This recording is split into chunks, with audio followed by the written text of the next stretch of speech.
Bonjour à tous, je reviens aujourd'hui pour c'est lundi que lisez-vous, donc le numéro 3. Alors, ce que j'ai lu la semaine dernière, c'est donc Les rêveries du promeneur solitaire de Jean-Jacques Rousseau. Donc j'ai déjà fait la chronique, donc vous l'avez vu sur ma chaîne. Ensuite, j'ai lu Aimons-nous les uns les autres de Arthur. Voilà. J'ai aussi fait la chronique, donc vous pouvez la voir sur ma chaîne. Et je viens de terminer donc l'accro du shopping à Manhattan de Sophie Kinsella. Donc celui-là je l'ai commencé il y a 2 ou 3 jours je pense. Voilà. Donc c'était super. Comme le précédent, j'ai bien aimé. Je l'ai dévoré. Voilà. Ça prouve bien que j'ai bien aimé. Donc voilà pour les livres que j'ai lus. Donc étant donné que je viens de le finir, il n'y a aucun livre en cours, mais je vais vous donner le titre du livre que je vais lire maintenant. Donc c'est Les Confidences d'Arsène Lupin de Maurice Blanc. Voilà. Donc c'est une vieille édition, donc c'est aux éditions Le Livre de Poche, donc policier. Les pages sont un peu jaunies et la tranche est un peu rosée. Donc c'est pas une toute nouvelle édition. D'ailleurs c'est pour ça que je le lis, enfin que je vais le lire. Parce que tous les vieux bouquins de ma bibliothèque, j'essaye de les faire partir. C'est-à-dire que au mois de septembre, enfin en fin d'année, septembre, octobre, novembre, je sais plus, dans le village de mes parents, ils font un truc du livre et c'est là que j'échange mes bouquins. Donc c'est pour ça, je vais en profiter pour en échanger le plus possible de mes vieux bouquins que j'ai lus, pour en avoir des un peu plus récents que je peux lire après ça. Voilà. Donc je vais m'y mettre tout à l'heure. Arsène Lupin. Je ne sais pas si j'ai déjà lu un livre d'Arsène Lupin, je ne crois pas. C'est pour ça que j'ai choisi ça. Parce que c'était les bouquins de mon père. Et du coup, il en a des tonnes d'Arsène Lupin, donc c'est pour ça que je m'y mets. Voilà. Ensuite, je lirai, si j'ai le temps, hein, parce que je repars dimanche pour 2 semaines en Angleterre. Et donc, je sais pas si j'aurai le temps de lire ça avant de partir, mais bon. Dans tous les cas, je peux en prendre avec, il n'y a aucun souci. Simplement, il faut que je vérifie le poids de ma valise. Donc, au précédent voyage, j'avais pris 5 livres, j'en avais lu 1,5. Donc là j'espère que je lirai plus, mais il ne faut pas non plus que j'en prenne trop. Voilà. Donc ensuite je lirai Georges Dandin de Molière. Voilà. Donc c'est l'univers des lettres Bordas. Donc voilà. La 4e de couverture. Et enfin, si j'ai le temps, je lirai donc de Stieg Larsson Les hommes qui n'aimaient pas les femmes. Donc c'est le Millennium 1. Voilà. Et donc le Millennium 1, c'est ce que je vous parlais du troc tout à l'heure. Et justement j'avais échangé des vieux bouquins l'année dernière contre, voilà ce que j'avais déniché là-bas. Voilà, un Millennium 1. Donc le grand format, donc c'est super.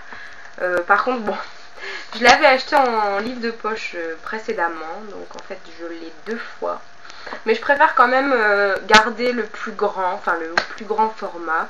D'ailleurs si je peux trouver le numéro 2 en fin d'année, on peut toujours rêver, mais bon, que voulez-vous.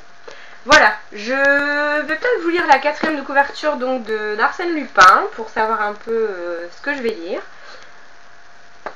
Donc j'y vais. Allô, le service de la sûreté, monsieur l'inspecteur principal Ganimard est-il ici? Pas avant 20 minutes, dommage. Enfin, quand il sera là, vous lui direz ceci de la part de madame Dugrival. Oui, madame Nicolas Dugrival. Vous lui direz qu'il vienne chez moi. Il ouvrira la porte de mon armoire à glace et cette porte ouverte, il constatera que l'armoire cache une issue qui fait communiquer ma chambre avec 2 pièces. Dans l'une d'elles, il y a un homme solidement ligoté. C'est le voleur, l'assassin de Dugrival. Vous ne me croyez pas? Avertissez monsieur Ganimard. Il me croira, lui. Ah, j'ai oublié le nom de l'individu. Arsène Lupin. Voilà. Ensuite, Georges Dandin. Il n'y a pas de 4e de couverture. Enfin, de résumé, tout au moins. C'est une pièce de théâtre, hein, comme vous le savez. Je regarde s'il n'y a pas un résumé quelque part, mais non. Donc, bah, vous vous contenterez de savoir que je lis Georges Dandin. Et enfin, Millennium 1, je vais vous lire la 4e de couverture, bien que tout le monde connaisse ce livre, il n'y a que moi qui ne l'ai pas lu apparemment. Je suis carrément, je sais pas, j'ai un tas de livres que j'ai envie de lire, un tas de nouveautés, etc. Je vois vos revues, j'ai envie de les lire, et je me suis dit, je les ai toujours pas lus, et ça m'énerve. Donc même si vous connaissez, il y en a peut-être d'autres qui ne connaissent pas, on ne sait jamais, hein. Donc je vous lis la 4e de couverture. Ancien... alors attendez, je sais même pas si c'est le résumé. Bon bref, je la lis quand même. Ancien rédacteur de Millennium, revue d'investigation sociale et économique, Michael Blomqvist est contacté par un gros industriel pour lancer une enquête abandonnée depuis 40 ans. Dans le huis clos d'une île, la petite nièce de Henrik Wanger a disparu, probablement assassinée, et quelqu'un qui se fait un malin plaisir de lui rappeler à chacun de ses anniversaires. Secondé par Lisbeth Salander, jeune femme rebelle et perturbée mais fouineuse hors pair, Michael Blomqvist, désolée si j'écorche les noms, je découvre en même temps que je lis. Donc Michael Blomqvist se plonge sans espoir dans les documents 100 fois examinés jusqu'au jour où une intuition lui fait reprendre un dossier. Régulièrement, bousculé par de nouvelles informations, suivant les méandres des haines familiales et des scandales financiers, lancé bientôt dans le monde des tueurs psychopathes, le journaliste tenace et l'écorché vive vont découvrir ce qu'il faudrait peut-être taire. Voilà. Millennium 1. Bon, bah j'ai intérêt à me dépêcher à lire Arsène Lupin et Georges Dandin, parce que j'ai vraiment envie de lire celui-là. Mais comme je me suis dit, voilà comment je raisonne. Je me suis fait plaisir en lisant ce livre. Voilà. Donc à chaque fois, j'intercale un livre que j'ai envie de lire, mais vraiment depuis longtemps. Donc, par exemple ça. J'intercale des livres qui m'intéressent moins. Donc, bon, ici il y en a 2, mais c'est parce que Georges Dandin est petit. Et bon, à eux deux, ça fait la taille de... Même moins, carrément moins que Millennium. Donc dans tous les cas, voilà, j'intercale à chaque fois une lecture que j'ai vraiment envie de lire avec des livres dont je dois me débarrasser. Voilà.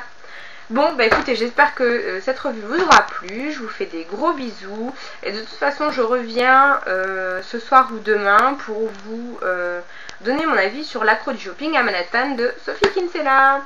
Voilà, bien écoutez, je vous souhaite une bonne soirée. Je vous fais de gros bisous et je vous dis à bientôt.